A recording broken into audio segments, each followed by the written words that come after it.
I felt a funeral in my brain, and mourners to and fro kept treading till I felt that sense was breaking through.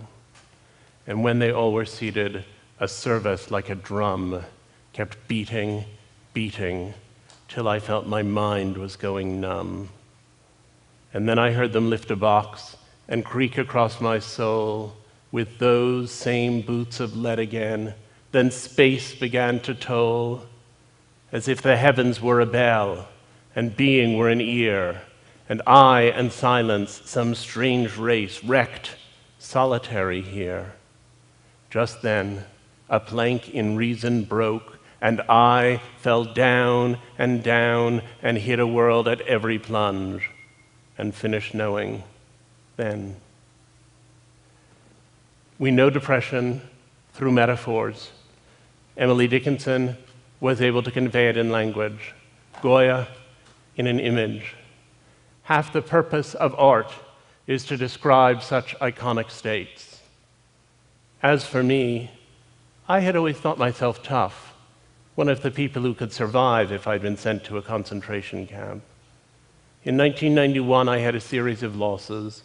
My mother died, a relationship I'd been in ended, I moved back to the United States from some years abroad, and I got through all of those experiences intact. But in 1994, 3 years later, I found myself losing interest in almost everything. I didn't want to do any of the things I had previously wanted to do, and I didn't know why. The opposite of depression is not happiness, but vitality. And it was vitality that seemed to seep away from me in that moment. Everything there was to do seemed like too much work. I would come home and I would see the red light flashing on my answering machine. And instead of being thrilled to hear from my friends, I would think, what a lot of people that is to have to call back. Or I would decide I should have lunch, and then I would think, but I'd have to get the food out and put it on a plate and cut it up and chew it and swallow it. And it felt to me like the Stations of the Cross. And one of the things that often gets lost in discussions of depression is that you know it's ridiculous. You know it's ridiculous while you're experiencing it. You know that most people manage to listen to their messages and eat lunch and organize themselves to take a shower and go out the front door, and that it's not a big deal. And yet, you are nonetheless in its grip, and you are unable to figure out any way around it. And so I began to feel myself doing less and thinking less and feeling less. It was a kind of nullity, and then the anxiety set in. If you told me that I have to be depressed for the next month, I would say as long as I know it'll be over in November, I can do it. But if you said to me, you have to have acute anxiety for the next month, I would rather slit my wrist than go through it. It was the feeling all the time, like that feeling you have if you're walking and you slip or trip and the ground is rushing up at you, but instead of lasting half a second the way that does, it lasted for 6 months. It's a sensation of being afraid all the time, but not even knowing what it is that you're afraid of. And it was at that point that I began to think that it was just too painful to be alive, and that the only reason not to kill oneself was so as not to hurt other people. And finally one day, I woke up and I thought perhaps I'd had a stroke, because I lay in bed completely frozen, looking at the telephone, thinking something is wrong and I should call for help. And I couldn't reach out my arm and pick up the phone and dial. And finally, after 4 full hours of my lying and staring at it, the phone rang, and somehow I managed to pick it up. And it was my father. And I said, I'm in serious trouble. We need to do something. The next day, I started with the medications and the therapy. And I also started reckoning with this terrible question. If I'm not the tough person who could have made it through a concentration camp, then who am I? And if I have to take medication, is that medication making me more fully myself? Or is it making me someone else? And how do I feel about it if it's making me someone else? I had 2 advantages as I went into the fight. The first is that I knew that, objectively speaking, I had a nice life, and that if I could only get well, there was something at the other end that was worth living for. And the other was that I had access to good treatment. But I nonetheless emerged and relapsed, and emerged and relapsed, and emerged and relapsed, and finally understood I would have to be on medication and in therapy forever. And I thought, but is it a chemical problem or a psychological problem? And does it need a chemical cure or a philosophical cure? And I couldn't figure out which it was. And then I understood that actually we aren't advanced enough in either area for it to explain things fully. The chemical cure and the psychological cure both have a role to play. And I also figured out that depression was something that was braided so deep into us that there was no separating it from our character and personality. I want to say that the treatments we have for depression are appalling. They're not very effective. They're extremely costly. They come with innumerable side effects. They're a disaster. But I am so grateful that I live now and not 50 years ago, when there would have been almost nothing to be done. I hope that 50 years hence, people will hear about my treatments and be appalled that anyone endured such primitive science. Depression is the flaw in love. If you were married to someone and thought, well, if my wife dies, I'll find another one, it wouldn't be love as we know it. There's no such thing as love without the anticipation of loss, and that specter of despair can be the engine of intimacy. There are three things people tend to confuse: depression, grief, and sadness. Grief is explicitly reactive. If you have a loss and you feel incredibly unhappy, and then 6 months later you're still deeply sad but you're functioning a little better, it's probably grief, and it will probably ultimately resolve itself in some measure.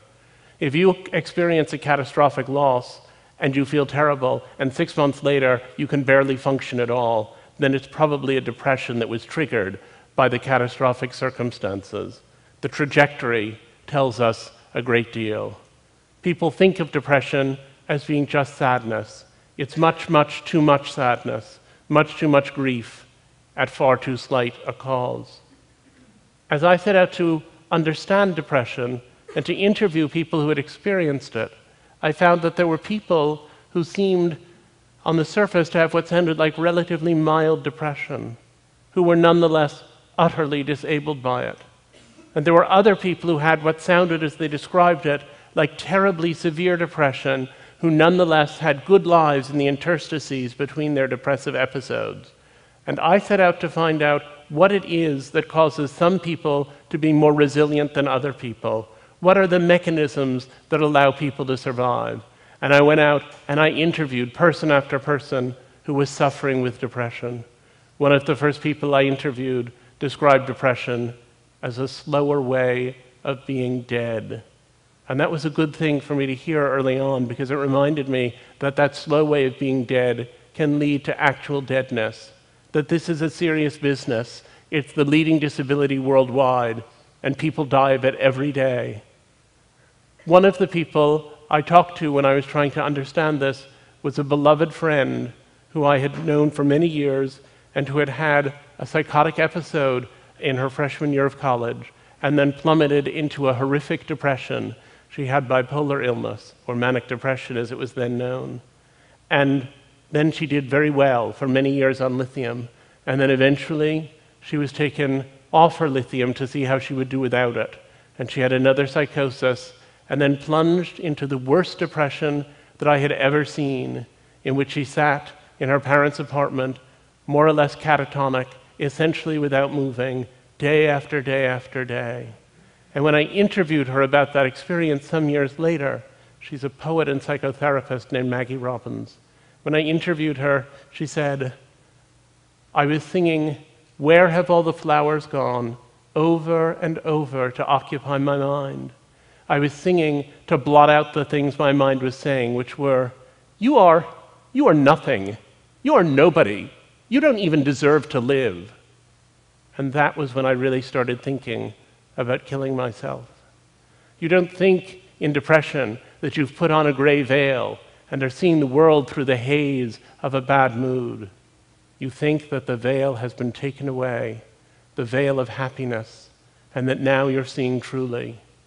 It's easier to help schizophrenics who perceive that there's something foreign inside of them that needs to be exorcised, but it's difficult with depressives because we believe we are seeing the truth.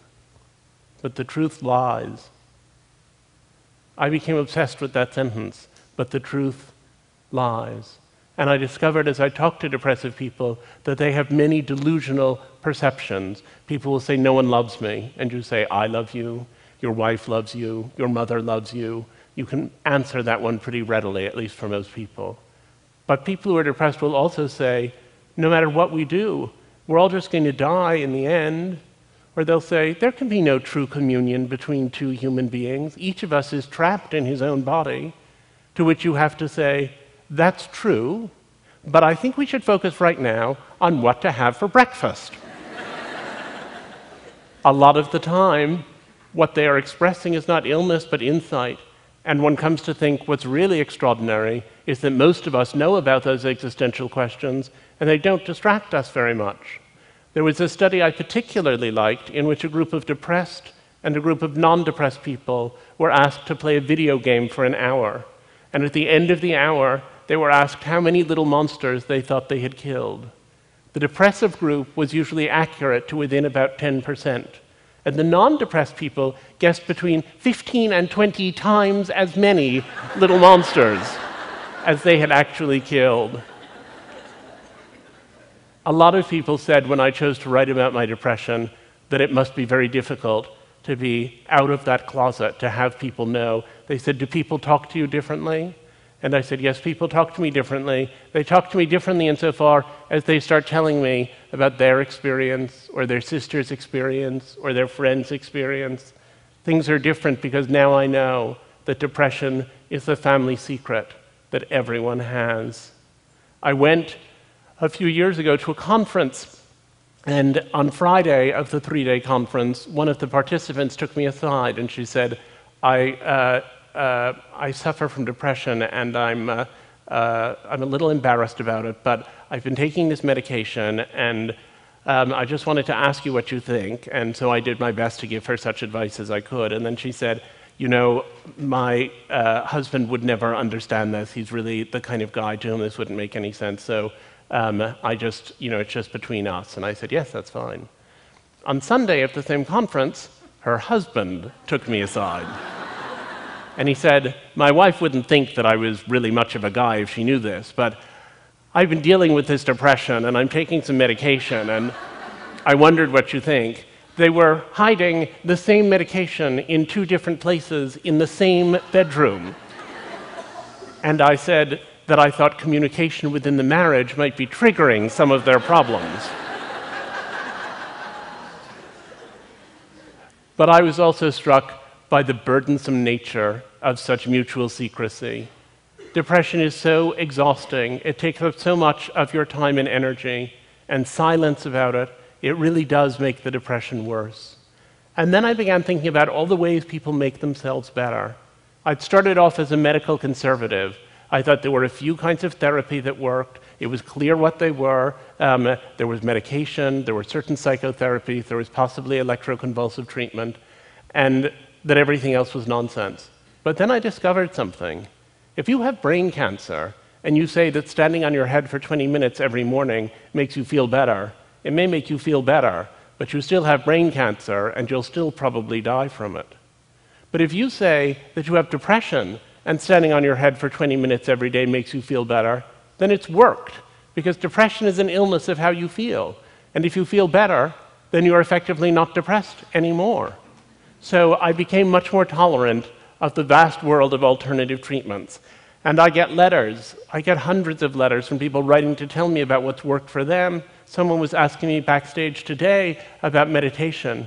My favorite of the letters that I got was the one that came from a woman who wrote and said that she had tried therapy, she had tried medication, she had tried pretty much everything, and she had found a solution and hoped I would tell the world. And that was making little things from yarn. She sent me some of them, and I'm not wearing them right now. I suggested to her that she also should look up obsessive-compulsive disorder in the DSM. And yet, when I went to look at alternative treatments, I also gained perspective on other treatments. I went through a tribal exorcism in Senegal that involved a great deal of ram's blood and that I'm not going to detail right now. But a few years afterwards, I was in Rwanda working on a different project, and I happened to describe my experience to someone. And he said, well, you know, that's West Africa and we're in East Africa, and our rituals are in some ways very different, but we do have some rituals that have something in common with what you're describing. And I said, oh, and he said, yes. He said, but we've had a lot of trouble with Western mental health workers, especially the ones who came right after the genocide. And I said, what kind of trouble did you have? And he said, well, he said they would do this bizarre thing. He said they didn't take people out in the sunshine where you begin to feel better. They didn't include drumming or music to get people's blood going. They didn't involve the whole community. They didn't externalize the depression as an invasive spirit. Instead, what they did was they took people, one at a time, into dingy little rooms and had them talk for an hour about bad things that had happened to them.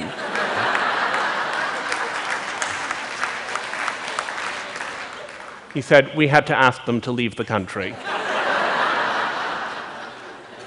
Now, at the other end of alternative treatments, let me tell you about Frank Russakoff. Frank Russakoff had the worst depression, perhaps, that I've ever seen in a man. He was constantly depressed. He was, when I met him, at a point at which every month he would have electroshock treatment. Then he would feel sort of disoriented for a week. Then he would feel okay for a week. Then he would have a week of going downhill. And then he would have another electroshock treatment. And he said to me when I met him, it's unbearable to go through my weeks this way. I can't go on this way, and I figured out how I'm going to end it if I don't get better. But, he said to me, I heard about a protocol at Mass General for a procedure called a cingulotomy, which is a brain surgery, and I think I'm going to give that a try. And I remember being amazed at that point to think that someone who clearly had so many bad experiences with so many different treatments still had buried in him somewhere enough optimism to reach out for one more. And he had the cingulotomy, and it was incredibly successful. He's now a friend of mine. He has a lovely wife and 2 beautiful children. He wrote me a letter the Christmas after the surgery, and he said, my father sent me 2 presents this year. First, a motorized CD rack from the Sharper Image that I didn't really need, but I knew he was giving it to me to celebrate the fact that I'm living on my own and have a job I seem to love. And the other present was a photo of my grandmother, who committed suicide. As I unwrapped it, I began to cry, and my mother came over and said, are you crying because of the relatives you never knew? And I said, she had the same disease I have. I'm crying now as I write to you. It's not that I'm so sad, but I get overwhelmed. I think because I could have killed myself, but my parents kept me going, and so did the doctors, and I had the surgery. I'm alive and grateful. We live in the right time, even if it doesn't always feel like it. I was struck by the fact that depression is broadly perceived to be a modern Western middle-class thing, and I went to look at how it operated in a variety of other contexts. And one of the things I was most interested in was depression among the indigent. And so I went out to try to look at what was being done for poor people with depression. And what I discovered is that poor people are mostly not being treated for depression. Depression is the result of a genetic vulnerability, which is presumably evenly distributed in the population, and triggering circumstances, which are likely to be more severe for people who are impoverished. And yet, it turns out that if you have a really lovely life but feel miserable all the time, you think, why do I feel like this? I must have depression. And you set out to find treatment for it. But if you have a perfectly awful life and you feel miserable all the time, the way you feel is commensurate with your life. And it doesn't occur to you to think, maybe this is treatable. And so we have an epidemic in this country of depression among impoverished people that's not being picked up and that's not being treated and that's not being addressed. And it's a tragedy of a grand order. And so I found an academic who was doing a research project in slums outside of DC, where she picked up women who had come in for other health problems and diagnosed them with depression, and then provided 6 months of the experimental protocol. One of them, Lolly, came in, and this is what she said the day she came in. She said, and she was a woman, by the way, who had 7 children. She said, "I used to have a job, but I had to give it up because I couldn't go out of the house. I have nothing to say to my children. In the morning, I can't wait for them to leave, and then I climb in bed and pull the covers over my head. And 3 o'clock when they come home, it just comes so fast." She said, "I've been taking a lot of Tylenol, anything I can take so that I can sleep more. My husband has been telling me I'm stupid, I'm ugly. I wish I could stop the pain." Well, she was brought into this experimental protocol, and when I interviewed her 6 months later, she had taken a job working in childcare for the US Navy. She had left the abusive husband, and she said to me, "My kids are so much happier now." She said, "There's one room in my new place for the boys and one room for the girls, but at night they're just all up on my bed and we're doing homework all together and everything. One of them wants to be a preacher, one of them wants to be a firefighter, and one of the girls says she's going to be a lawyer. They don't cry like they used to, and they don't fight like they did. That's all I need now, is my kids. Things keep on changing. The way I dress, the way I feel, the way I act.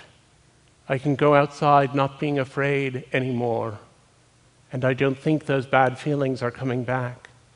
And if it weren't for Dr. Miranda and that, I would still be at home with the covers pulled over my head, if I were still alive at all.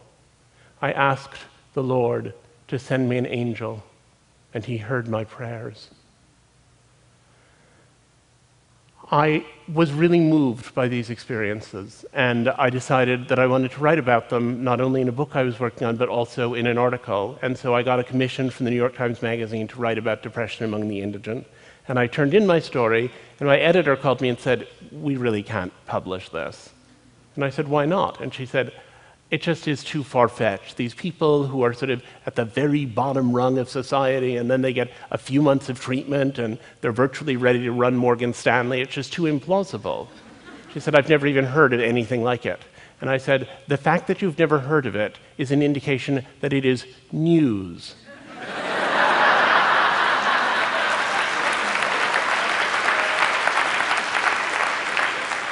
And you are a news magazine.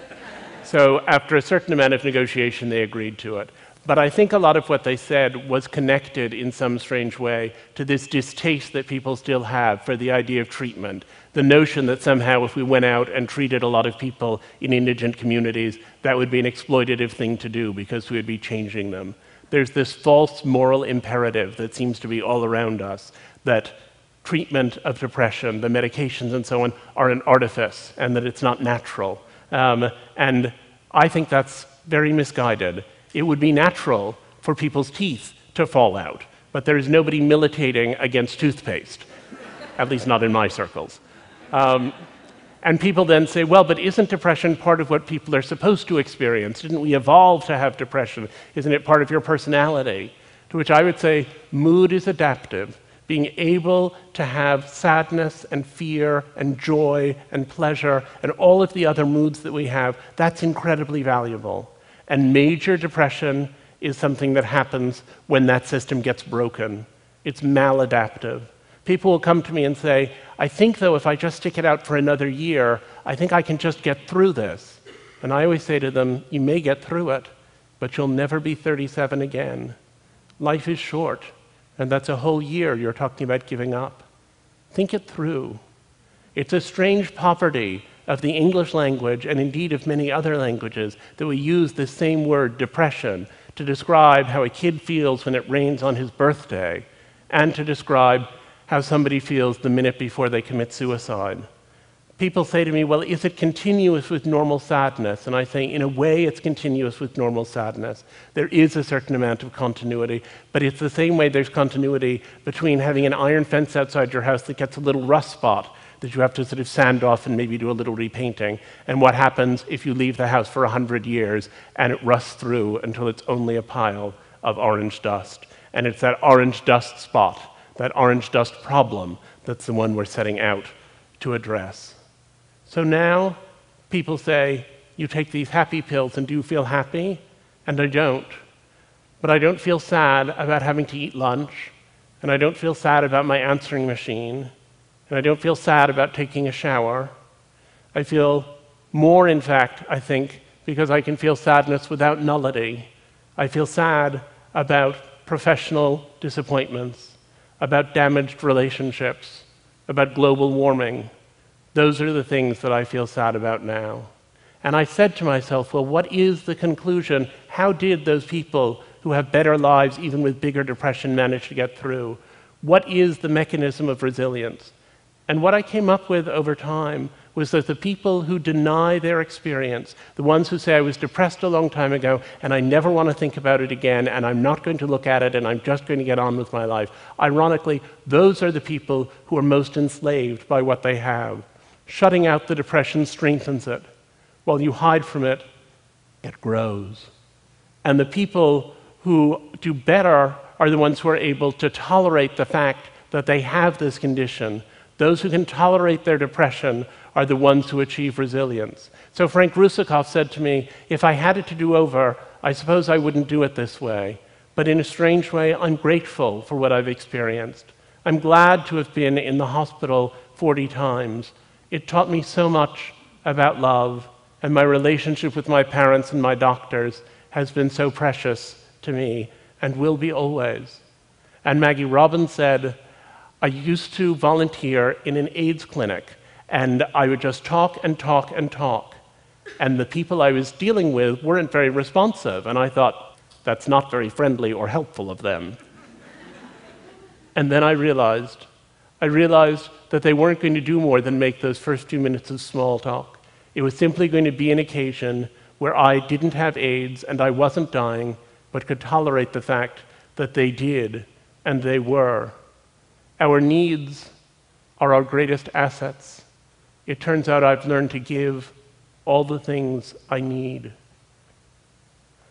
Valuing one's depression does not prevent a relapse, but it may make the prospect of relapse, and even relapse itself, easier to tolerate. The question is not so much of finding great meaning and deciding your depression has been very meaningful. It's of seeking that meaning and thinking when it comes again, this will be hellish, but I will learn something from it. I had learned in my own depression how big an emotion can be, how it can be more real than facts. And I have found that that experience has allowed me to experience positive emotion in a more intense and more focused way. The opposite of depression is not happiness, but vitality. And these days, my life is vital, even on the days when I'm sad. I felt that funeral in my brain, and I sat next to the Colossus at the edge of the world. And I have discovered something inside of myself that I would have to call a soul, that I had never formulated until that day 20 years ago when hell came to pay me a surprise visit. I think that while I hated being depressed and would hate to be depressed again, I found a way to love my depression. I love it because it has forced me to find and cling to joy. I love it because each day I decide, sometimes gamely and sometimes against the moment's reason, to cleave to the reasons for living. And that, I think, is a highly privileged rapture. Thank you.